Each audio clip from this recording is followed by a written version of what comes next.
Live at the city of Newport campus, it's the Daily Debate Show!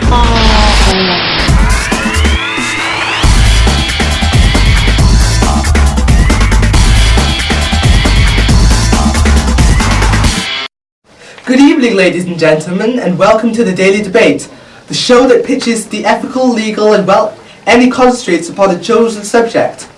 I'm your host, Namdi Okazi, and the subject today is multimedia. On my right, we have Team A, Matthew Russell and Adam Curtis.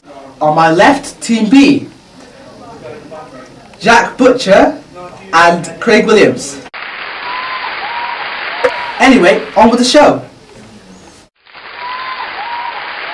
Team A, you will begin. You're fighting for how wrong people are about violence in video games. Team B, you're fighting for the opposite cause. On the sound of the buzzer, Team B takes the debate. When you hear the buzzer a second time, time's up. Okay, gentlemen. 3, 2, 1. Comments debate. Influences of video games. Tough subject. Well, people are definitely missing the point of video games. I mean, if we stop putting violence in video games, then we are acting against the freedom of speech and putting a halt to one of the biggest helpers of mending the economy. Yeah, and besides, the age certificate is there for a reason. It's the parents' responsibility to make sure their kids are not being influenced by these video games. In fact, a Buddhist named, Trini Dorje? Yeah, I think so. Yeah, who is considered to be the latest reincarnation of the Karmapa Lama, who is, he's the only highest ranking Buddhist. He suggests that video games actually satisfies aggression. Team B. Did you not hear about the Manhunt murder in 2004? 17-year-old Warren LeBlanc, was it? I think so, yeah.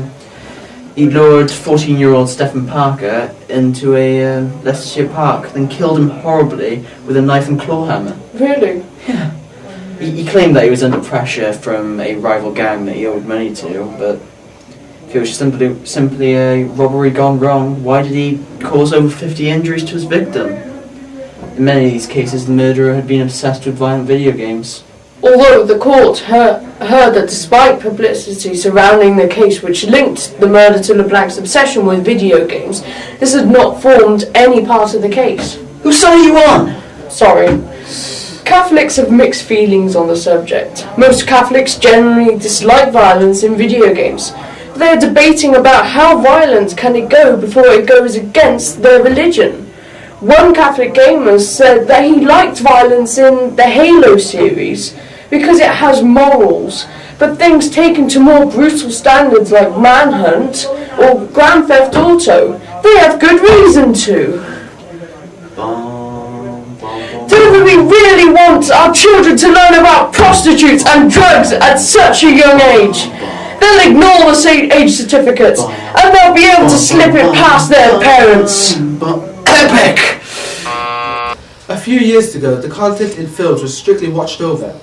In scenes that hint towards sexual intercourse, one foot must always touch the ground. Films were told off for the most ridiculous things, such as girls showing their feet.